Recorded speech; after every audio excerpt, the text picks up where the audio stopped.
Hello friends, तो आज हम बात करेंगे फंडामेंटल ऑफ एग्रोनॉमी की।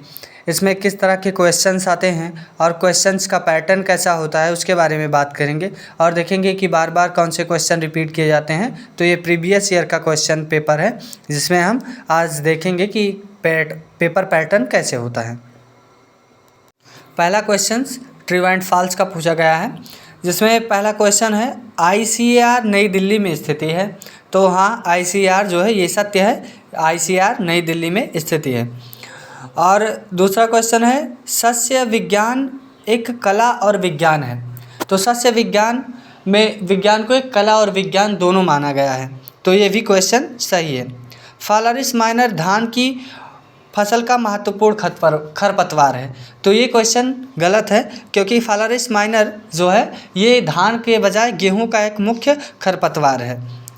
प्राथमिक जो चौथा क्वेश्चन है वो है प्राथमिक आवश्यक पोषक तत्व नाइट्रोजन, फास्फोरस और पोटास हैं। तो हाँ, प्राथमिक प्राइमरी इसेंशियल न्यूट्रिशन जो है NPK माना गया है। तो ये सत्य क्वेश्चन है।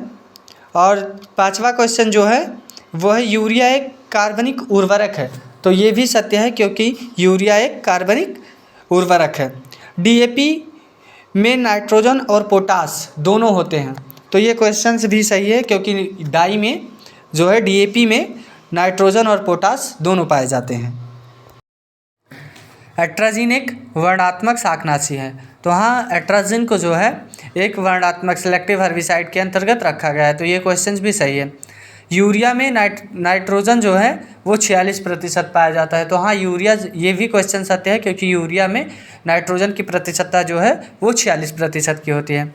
सिंचाई हेतु सर्वाधिक प्रचलित विधि उपसतही विधि मानी जाती है। उपसतही विधि में पाइप का प्रयोग किया जाता है। तो ये सबसे प्रचलित, सर्वाधिक प्रचलित ना होकर हाँ ये प्रचलित है, लेकिन सर्वाधिक प्रचलित नहीं है। तो ये क्वेश्चन गलत है। 1 हेक्टेयर भू क्षेत्र समतुल्य है 100 मीटर गुणे 100 मतलब अर्थात 10,000 वर्ग मीटर। तो ये भी क्वेश्चन सही है।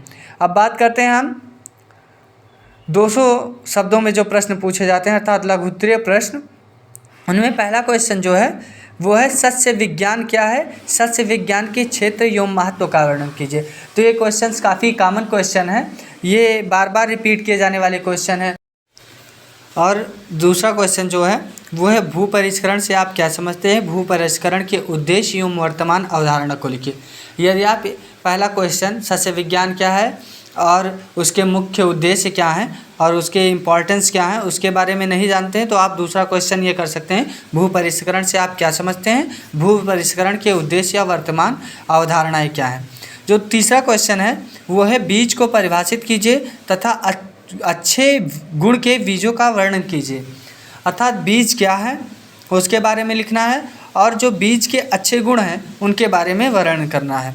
अगर आप ये क्वेश्चन नहीं कर पाते हैं तो आपको दूसरा क्वेश्चन जो है ऑप्शन में दिया है वो है फसल चक्र क्या है, फसल चक्र के सिद्धांत के लाभ और सिद्धांत और लाभ बताइए। अर्थात क्रॉप रोटेशन, जो फसल के चक्रों को बदलकर एक फसल बार बार वही फसल ना बोकर फसल चक्र अपनाना, उसके बारे में लिखना है। और जो चौथा क्वेश्चन है वो है पौध ज्यामिति से आप क्या समझते हैं, अंतरण का फसल की वृद्धि एवं उपज पर प्रभाव का वर्णन कीजिए। जो पौध ज्यामिति है इसके बारे में लिखना है और फिर अंतरण का फसल की वृद्धि एवं उपज पर प्रभाव भी लिखना है। ठीक। और जो ऑप्शन में दूसरा क्वेश्चन मिला है वो है खरपतवार की विशेषता लिखिए तथा ये फसलों में किस प्रकार प्रतिस्पर्धा करते हैं। अर्थात जो खरपतवार हैं वो फसलों में किस प्रकार से प्रतिस्पर्धा करते हैं इसके बारे में लिखना है। पांचवा क्वेश्चन जो दिया है खरपतवार से आप क्या समझते हैं, खरपतवार के लाभ एवं हानियाँ लिखिए। खरपतवार हमारे लिए हानिकारक है और लाभदायक है, लाभदायक है तो किस प्रकार और हानिकारक किस प्रकार, इसके बारे में लिखना है। और ऑप्शन में दिया है बीज उपचार क्या है, बीज उपचार की विभिन्न विधियों का वर्णन कीजिए।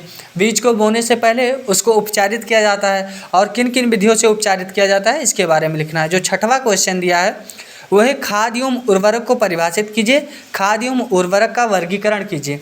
तो अर्थात मैन्योर और फर्टिलाइज़र, इनमें डिफरेंस करना है और इनका वर्गीकरण करना है।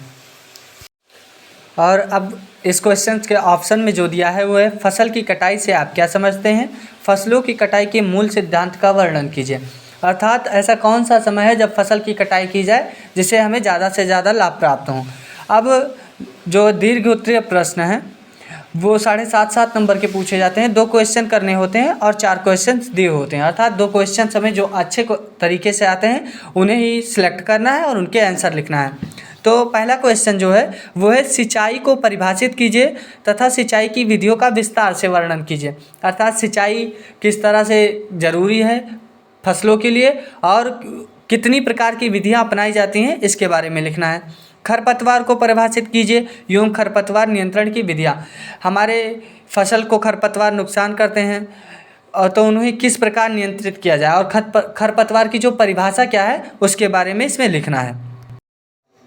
तो अगला क्वेश्चन जो है 9वां क्वेश्चन अर्थात तीसरा क्वेश्चन दीर्घ उत्तरीय का वो है खाद एवं उर्वरक के प्रयोग का समय एवं विधि का वर्णन कीजिए। जो मैन्योर और फर्टिलाइज़र हैं इनका प्रयोग का उपयुक्त समय क्या है तथा इनकी विधियां कौन कौन सी विधियां अपनाई जाती हैं खाद और उर्वरक के प्रयोग से जिससे कि हमें अधिकतम लाभ प्राप्त हो। और लास्ट क्वेश्चन है बीज को परिभाषित कीजिए और बुआई की विभिन्न विधियों का वर्णन कीजिए। अर्थात जो बीज हैं उन्हें उनकी परिभाषा लिखना है और बुआई की विभिन्न विधियां किस तरह से हम बीज की बुआई करते हैं उसके बारे में लिखना है। और इसके ऑप्शंस में करके क्वेश्चन पूछे गए हैं वह है पौधों की वृद्धि एवं विकास से आप क्या समझते हैं। अर्थात जो पौधों में ग्रोथ है डेवलपमेंट है उससे आप क्या समझते हैं। वृद्धि एवं विकास को प्रभावित करने वाले कारकों को लिखिए। अर्थात जो factor affecting growth and development अर्थात पौधों के जो वृद्धि एवं विकास में जो फैक्टर इफेक्ट करते हैं उनके बारे में हमें लिखना है।